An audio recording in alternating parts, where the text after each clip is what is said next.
Il n'y a jamais d'égalité lorsqu'on se sent inférieur ou supérieur à autrui, car entre égaux, il ne saurait y avoir de condescendance. Bonne année aux terres. Bonsoir à tous les War People. Je suis William Stinning, étudiant en faculté de sciences juridiques et politiques à l'université de Douala, manager de Electronic Store Cameroun et candidat numéro 1 au concours Warboy Albinos 2021.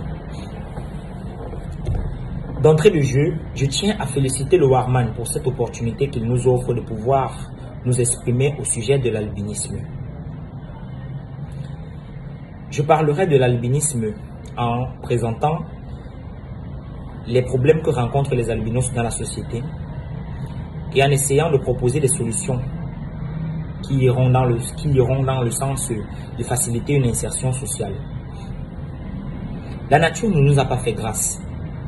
Le fait d'être albinos nécessite une prise de conscience d'abord pour l'albinos lui-même, car il doit accepter cela.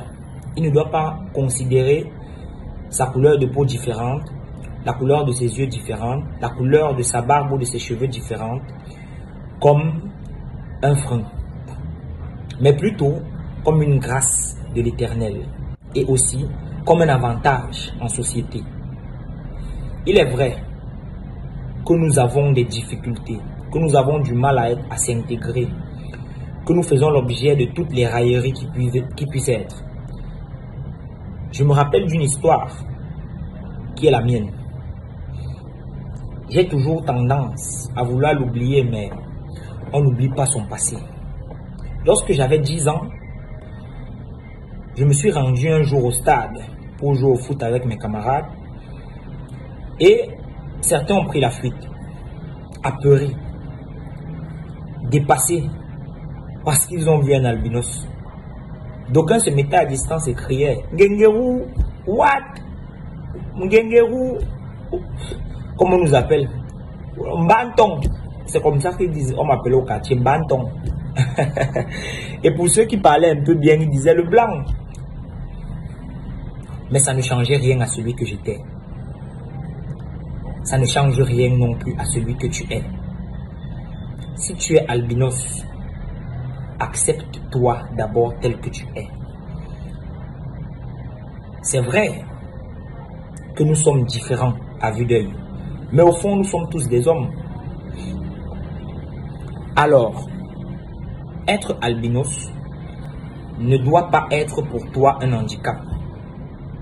Tu dois l'accepter parce que c'est une grâce de l'Éternel, parce que c'est quelque chose qui n'arrive pas à tout le monde, et parce que si ça t'est arrivé à toi, ça veut dire que tu es une personne exceptionnelle. Les albinos doivent être motivés, sûrs d'eux et déterminés dans la vie. Car un homme qui n'a pas, ou alors une femme qui n'a pas envie de réussir, se laissera séduire par ce qui est facile. Il est plus facile d'accepter et de pleurnicher parce qu'on est albinos en se disant que c'est à cause de notre couleur de peau qu'on ne peut pas se battre comme des hommes, que c'est à cause du fait qu'on a les cheveux différents qu'on ne peut pas facilement s'intégrer, que c'est parce qu'on ne passe pas inaperçu qu'on ne peut pas être normaux. Mais il faut se servir de ça, de cette différence-là, pour pouvoir véritablement s'intégrer en société. Je suis albinos sur la peau, sur les yeux et sur les cheveux. Mais à l'intérieur, je suis un noir. Je remercie le jury, je remercie tous ceux qui ont participé à ce concours. J'encourage et je félicite tous mes frères albinos qui se sont présentés, qui ont eu le courage d'envoyer leurs photos, qui ont eu le courage de lire les commentaires.